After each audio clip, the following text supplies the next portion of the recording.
Hi everyone, and welcome to Truth Over News. There have been a number of new developments in the past week relating to Joe Biden's involvement in Hunter's overseas business dealings, particularly those involving Ukraine.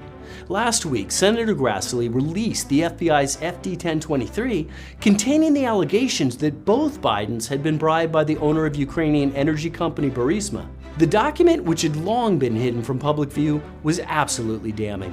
This past Monday, two more significant pieces of information were made public.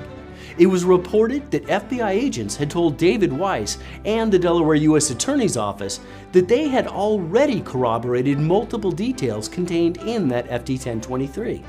Meanwhile, the New York Post reported that Hunter Biden had put his father, then Vice President Joe Biden, on the phone with his business associates at least 24 times. It was the Post's article that Joe Biden had been involved in at least 24 phone calls with Hunter's business associates that made the biggest splash, and for good reason. According to the Post, Hunter would dial in his father on speakerphone into meetings with his overseas business partners or with prospective business partners. It was the details surrounding these many phone calls that Hunter's ex-partner, Devon Archer, was reportedly prepared to testify about before the House Oversight Committee.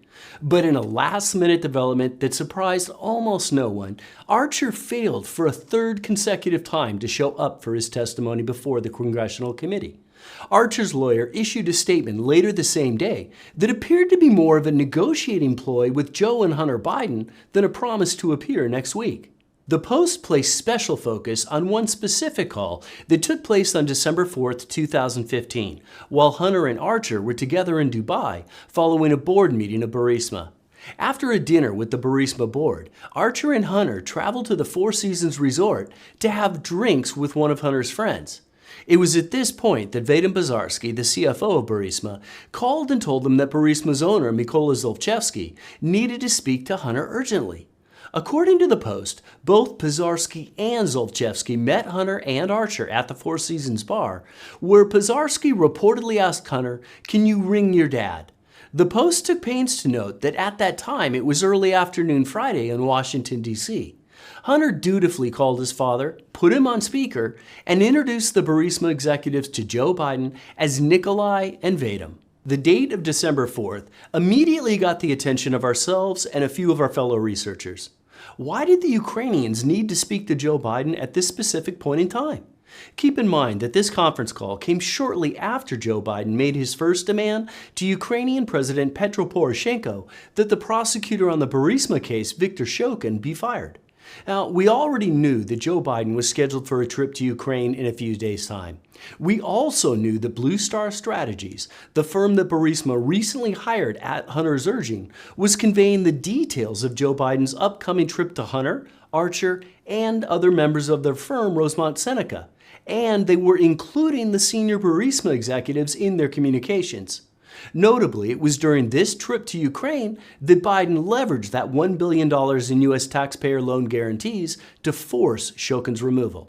It took us just a few minutes of digging through our timelines to realize that the urgent conference call took place just as the Wall Street Journal and the New York Times were ramping up their investigations into Hunter and Joe Biden's relationship with Burisma. Late on December 4th, likely after that conference call with Joe Biden, there was a flurry of emails regarding pending stories from both publications. The emails focused primarily on draft and responses to both media outlets. One email noted that the collective advice is that we not give them a quote from Hunter. The same email also noted Burisma's website should post a statement that was forward-thinking and not directly responsive to any allegations that may be made against MK. MK, of course, stands for Mykola Zlochevsky, the owner of Burisma. The statement that they came up with claimed that Hunter had joined Burisma to strengthen corporate governance and transparency. In other words, the now laughable claim was that Hunter was there to reduce corruption. Based on the emails, it appears that Burisma, Hunter, and their advisors were originally more concerned over the journal's efforts than they were over the pending article from the Times. The Wall Street Journal article was published on December 7th. The New York Times published their article the following day. The articles were likely uncomfortable for the Bidens, drawing national attention to Hunter's relationship with Zlochevsky, who was being investigated at the time, but they also didn't do any real damage. In response to issues of credibility that were raised, Joe Biden's spokesperson shamelessly echoed Hunter's transparency claims and highlighted Joe's speech in Ukraine against corruption. The actions of both Bidens were wholly altruistic, designed to bring transparency and oversight to a country long plagued by corruption. Come on, man. Meanwhile, the political heat from the articles didn't stop Joe Biden from using taxpayer money to force Poroshenko to get rid of the Ukrainian prosecutor investigating Burisma. There's also an interesting side note to this story that may have set the stage for events that were shortly to come. Both articles referenced a September 2015 speech by the U.S. Ambassador to Ukraine, Jeffrey Pyatt. In that speech, Pyatt brought up the UK's 2014 investigation into Zlochevsky and how it was the Ukrainian prosecutor who ultimately thwarted that investigation. But Pyatt appears to have intentionally conflated that prosecutor, Vitaly Yarema, with Viktor Shokin, the man Biden would soon get fired. It was Yarema who told the UK court that there was no case against Zlochevsky, not Shokin. Shokin became the prosecutor only after Yarema was forced out. But that speech from Pyatt became an integral part of the public narrative that Shokin was corrupt. And Pyatt had to know what he was saying. After all, it was Pyatt who, just 3 months earlier, had hand-delivered a letter to Shokin from Victoria Nuland, stating that we have been impressed with the ambitious reform and anti-corruption agenda of your government.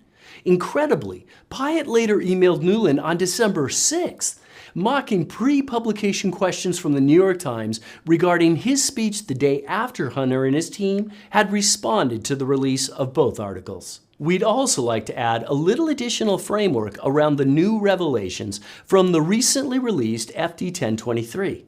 As it turns out, the 1023, alleging that Joe and Hunter Biden were paid $5 million each, was not entirely invalidated. Some of the information had already been corroborated by the FBI. After the June 2020 interview with the CHS, the Pittsburgh FBI office obtained travel records for the CHS.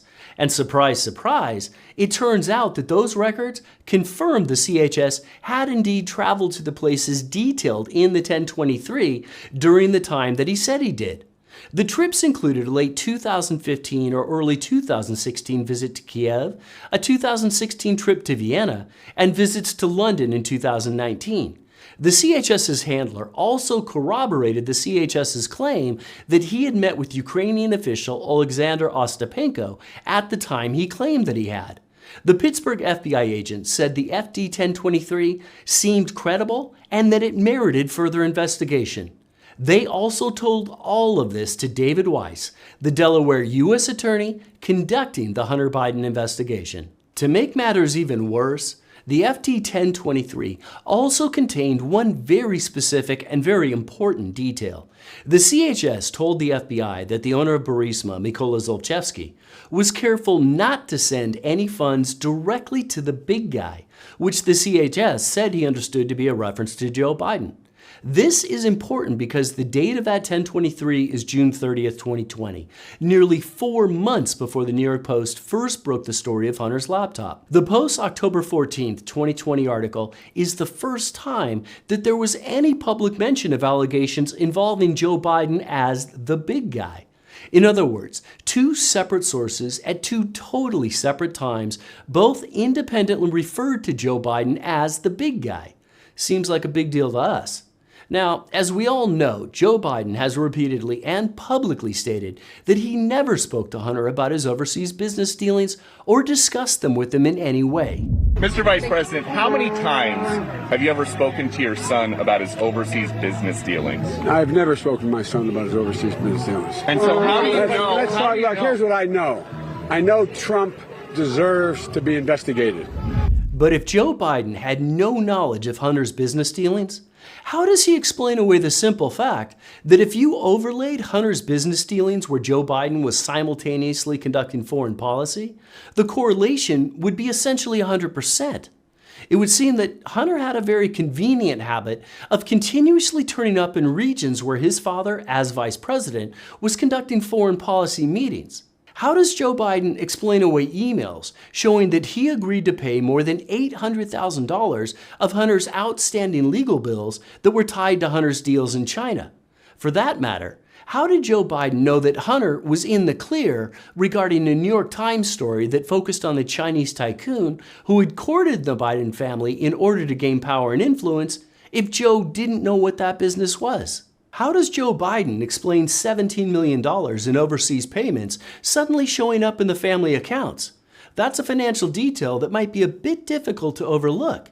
How does Joe explain the recently released text from Hunter Biden where Hunter was demanding payment from his Chinese business partners, telling them, "I am sitting here waiting for the call with my father"? And why was Hunter Biden copied on at least 2 different presidential schedules that involved Joe Biden's calls with top Ukrainian officials regarding the new Ukrainian prosecutor who had replaced Viktor Shokin? And of course, we now have the allegations that are supported by emails that Biden was on conference calls with Hunter and his business partners, which might explain why, after Senator Grassley's release of the FBI 1023, testimony from 2 credible whistleblowers, and new reporting of these phone calls with Hunter's business partners, the narrative has suddenly shifted. According to White House spokesperson Karine Jean-Pierre, Joe Biden is now not in business with his son. Quite a difference from never having discussed Hunter's business. Chairman James Comer today says that the Oversight Committee, has evidence that the president in the past communicated directly with foreign business associates of his son Hunter Biden many times. Curious if the White House and the president still stand behind his comment that he's never been involved and has never even spoken to his son about his business. So I've been asked this question a million times. The answer is not going to change. The answer remains the same. The president was never in business with his son. I just don't have anything else to add. Okay. Joe's initial claims that he knew nothing of Hunter's business were a lie. And this new narrative from the White House is a lie as well. Joe Biden didn't just know about Hunter's business, he was an integral part of it. The entire reason Hunter even had any business at all was because of Joe Biden. It was all about access to the power and the position that Joe Biden represented. Without his father, Hunter had nothing to offer. All of this brings us to the larger issue surrounding this story. It's not just Joe Biden who's corrupt. Most of DC operates in a similar fashion, although they have the good graces and intelligence to cover their tracks a bit better by using the public eyes of foundations or presidential libraries. Joe Biden took a path more natural to him, that of a common street thug in his approach to gathering money. And the hard reality is that Joe Biden wasn't even really that good at it. In comparison to the Clintons, Obama, or even the late Senator John McCain, Biden was a complete amateur. But that's also why the entire establishment has been shielding Biden from real investigation. It's not because they care about Joe Biden or even about his presidency. It's because they don't want to be exposed themselves. The DC elite doesn't want you looking too closely at how the financially rigged game in DC actually works. Remember when John Brennan, along with 4 other CIA directors, signed a letter claiming Hunter's laptop was Russian disinformation? Brennan was CIA director during Joe Biden's actions in Ukraine. He had to know what Joe was doing. Moreover, Obama also had to know what his vice president was up to in Ukraine. The lie went well beyond the laptop. Thanks for joining us on today's episode of Truth Over News.